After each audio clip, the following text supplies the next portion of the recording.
சோழன் ஏதோதோ பேசி ஒரு வழியாக நிலாவை சிரிக்க வைக்கிறாரு. இங்கே பாருங்கள், வாழ்க்கையில் இது மாதிரி நிறைய ஸ்பீடு பிரேக்கர் வந்துட்டு தாங்க இருக்கும். நாம தான் அதையெல்லாம் பொறுமையாக தாண்டி போகணும். உங்களுக்கு இருக்கிற புத்திசாலித்தனத்துக்கு வேலை ரொம்ப ஈஸியாக கிடைக்குங்க. நீங்கள் அந்த ராகவ் கம்பெனியில் ஒர்க் பண்ணுறதுக்கு அவனுக்கு கொடுத்து வைக்கல. கூலாக இருங்கன்னு சோழன் ஆறுதலாக பேச பேச நிலா சிரிக்கிறாங்க. இங்கே பாருங்கள் சோழன், நீங்கள் இது சாக்கா வச்சுக்கிட்டு அந்த ராகவிட்ட வம்பு பண்ணாதீங்க, புரியுதா? புரியுதுங்க அப்படின்னு சோழனும் சிரிக்கிறாருங்க. என்னன்னா சந்தா வீட்டுக்கு போய் அனீஸ் பையாகிட்டையும் சந்தாகிட்டையும் தங்களோட வீட்டு நிலைமையை எடுத்து சொல்கிறாருங்க. எனக்கு கல்யாணம் நடந்தாதான் பாண்டி கல்யாணம் பண்ணிக்குவேன்னு தெளிவாக சொல்லிட்டான். ஆனால் நிலாவும் சோழனும் கல்யாணம் பண்ணிட்டாங்களே தவிர அவங்க 2 பேரும் இன்னும் சேர்ந்து வாழலை. இப்போ நான் சந்தாவை கல்யாணம் பண்ணி எங்கள் வீட்டுக்கு கூட்டிகிட்டு போனால் நிலா உடனே எங்கள் வீட்டை விட்டு போயிடும். இன்னும் கொஞ்ச நாளில் அவங்க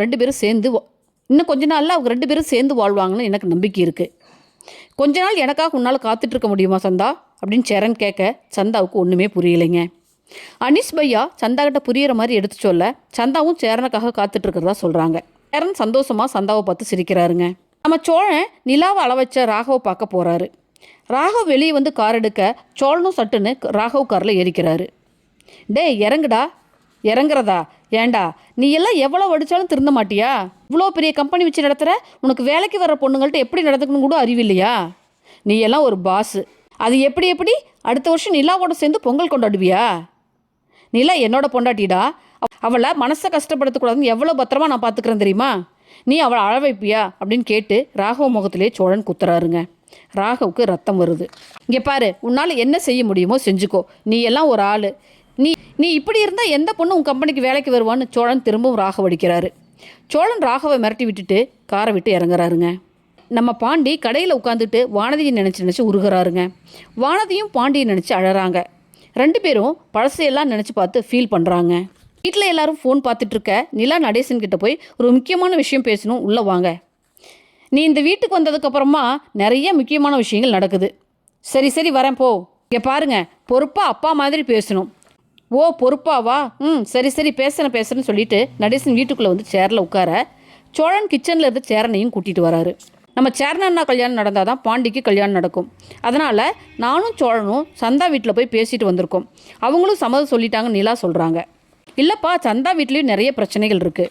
நம்ம சாதாரண சந்தாவை கல்யாணம் பண்ணிட்டு வர முடியாது.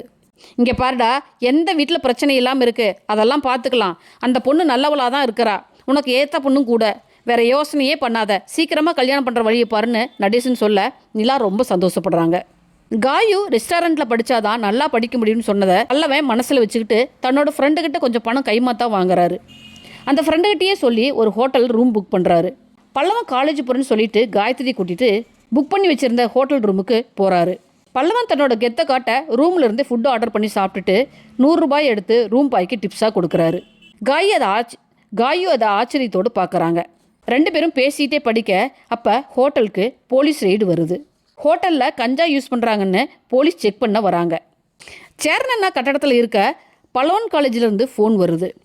ஏங்க, உங்கள் தம்பி 1 வாரமாக காலேஜுக்கே வரலைங்கன்னு பல்லவனோட காலேஜ் ப்ரொஃபஸர் சொல்ல, என்ன சொல்கிறீங்கன்னு சேரன் அதிர்ச்சி ஆகிறாரு. இல்லையே, தினமும் வீட்டிலேருந்து கிளம்பி காலேஜ் போகிறேன்னு சொல்லிட்டு தாங்க வரான். உங்கள் தம்பி உங்ககிட்ட பொய் சொல்லிவிட்டு வேற எங்கேயோ போகிறான் போல இருக்குங்க. இப்படியே தொடர்ந்தா எக்ஸாமுக்கு அட்டண்டன்ஸ் பத்தாதுங்க, அப்புறம் எக்ஸாமும் எழுத முடியாது அப்படின்னு சொல்லிட்டு பல்லவனோட சார் ஃபோனை வைக்கிறாருங்க. சேரன் அண்ணாவுக்கு என்ன செய்கிறதுனே ஒன்றுமே புரியலைங்க. அங்கே ஹோட்டல்லையோ போலீஸ் ரெய்டு வந்திருக்கு. சரிங்க, என்ன நடக்கணும் வெயிட் பண்ணி பார்க்கலாம் ஃப்ரெண்ட்ஸ். தேங்க்ஸ் ஃபார் வாட்சிங். என் சேனலை லைக் பண்ணுங்கள், ஷேர் பண்ணுங்கள், சப்ஸ்கிரைப் பண்ணுங்கள். தேங்க்யூ.